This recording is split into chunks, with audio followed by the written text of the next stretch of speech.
സ്വന്തം ജീവൻ ത്യജിച്ച് അനേകരെ രക്ഷിക്കുന്ന നായക കഥാപാത്രങ്ങളെ സിനിമകളിൽ അവതരിപ്പിക്കുമ്പോൾ ജനങ്ങൾ അവരെ ആഘോഷിക്കാറുണ്ട്. എന്നാൽ യഥാർത്ഥ ജീവിതത്തിൽ ഈ ത്യാഗം നടത്തിയവരെ എത്ര പ്രാധാന്യത്തോടെയാണ് നാം നോക്കിക്കാണാറുള്ളത് എന്ന് ചിന്തിച്ചിട്ടുണ്ടോ?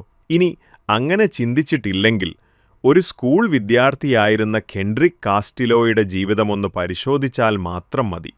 ഭൂമിയിൽ കുറച്ചുകാലം മാത്രമേ ജീവിച്ചിരുന്നുള്ളൂവെങ്കിലും വരുന്ന തലമുറ തന്നെക്കുറിച്ച് ചിന്തിക്കാനും പഠിക്കാനുമുള്ള സാഹചര്യം സൃഷ്ടിച്ചാണ് കെൻഡ്രിക്ക് ഈ ലോകം വിട്ടുപോയത്.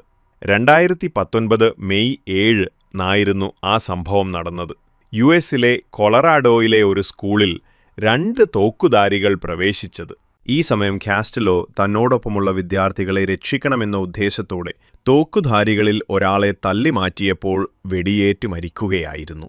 പക്ഷേ കാസ്റ്റിലോയുടെ ഈ പ്രവൃത്തി മറ്റു വിദ്യാർത്ഥികൾക്ക് ധൈര്യം പകരുകയും അതിൻ്റെ ഫലമായി അവരൊരുമിച്ച് തോക്കുധാരികളെ നേരിടുകയും അവരെ നിരായുധരാക്കുകയും ചെയ്തു. മറ്റുള്ളവരെ രക്ഷിക്കാൻ തൻ്റെ ജീവനെക്കുറിച്ച് ചിന്തിക്കാതെ അവരെ നേരിട്ട കാസ്റ്റില്ലോ മാത്രമാണ് മരണമടഞ്ഞത്.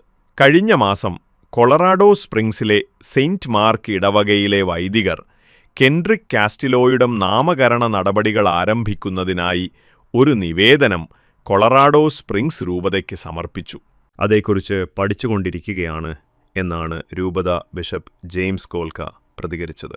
സമർപ്പിച്ച വിവരങ്ങൾ അവലോകനം ചെയ്യാൻ തുടങ്ങിയിട്ടുണ്ടെന്ന് പറഞ്ഞ ബിഷപ്പ് കെൻഡ്രിക്ക് അസാധാരണമായ ഒരു വ്യക്തിത്വത്തിന് ഉടമയായിരുന്നുവെന്നും വെളിപ്പെടുത്തി.